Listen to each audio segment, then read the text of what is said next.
Hey everyone, Sid here, and I finally managed to finish reading Empire of Storms, the fifth and latest book in the Throne of Glass series, and I really enjoyed it. I could not put it down. Not perfect, but I'll go into that later, but seriously, good points. This is a brilliant book. It's just as epically written, wonderful character interaction, beautiful description, really intense moments, just absolutely, love reading it, start to finish.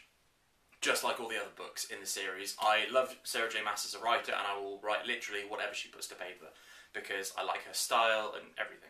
Having said that, there is one major thing that kind of put me off the book in some places. At first, I was worried that this book was going to be a lot of boring politics laced with the odd bit of fighting, just how the third book in the series was a long montage, though necessary, sprinkled with the odd bit of combat. Thankfully, I was wrong. The politics was sorted out in the first few chapters. Then this half of the book was continuing the epic fantasy story. This third of the book was basically porn, and then this last eighth was a really edge of your seat, nail-biting cliffhanger that has made me just brilliant, okay? It totally makes up for that third half of it that is really uncomfortable to read. So, okay. Halfway through the book, there is a sex scene. Now, I'm not a prude, okay?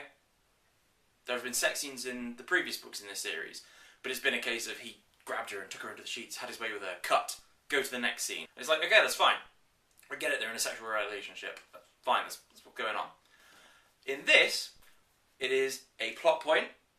It is necessary character growth, first time it happens, and these characters are desperately in love, and because they've going on this epic journey and so much is going on, they don't have any free time to be intimate.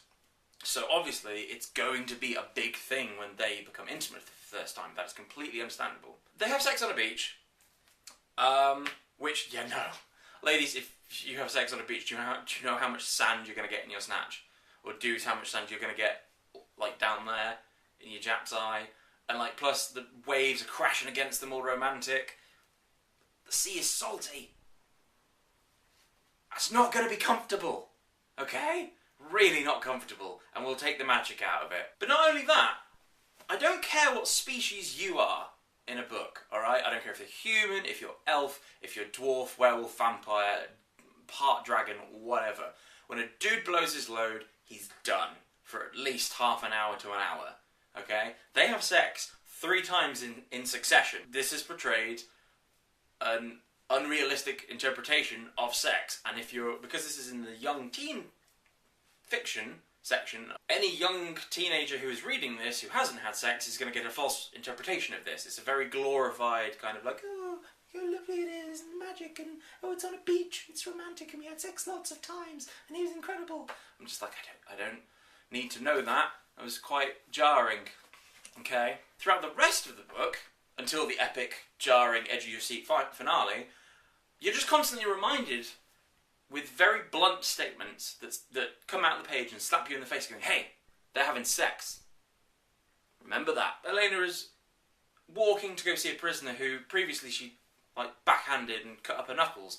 And as she's walking to the prisoner, she just remembers that last time she backhanded this person and cut up her knuckles, that her boyfriend healed her, and so she thanked him with a blowjob.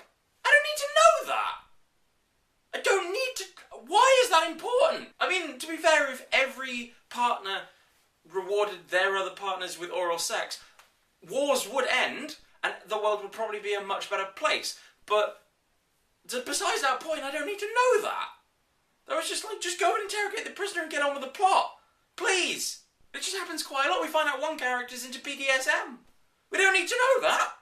Why? His sexual preference doesn't come into his character arc at all. I'm not the only one. I talked to a friend about this, and he was like, yeah, I've been reading this story and I feel like it's taking me on this epic fantasy adventure that's just suddenly turned into porn.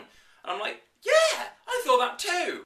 It's still really good, but just a little bit uncomfortable. But it's okay, because the end really made up for it.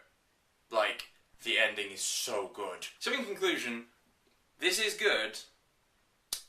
Still probably give it a 7 out of 10. But Sarah J. Maas, incredible writer. Go and read all of her books, because you won't be disappointed.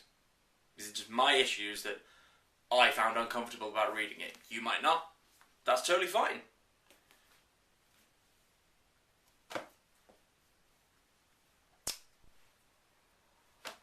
That's me done. So, see you all later.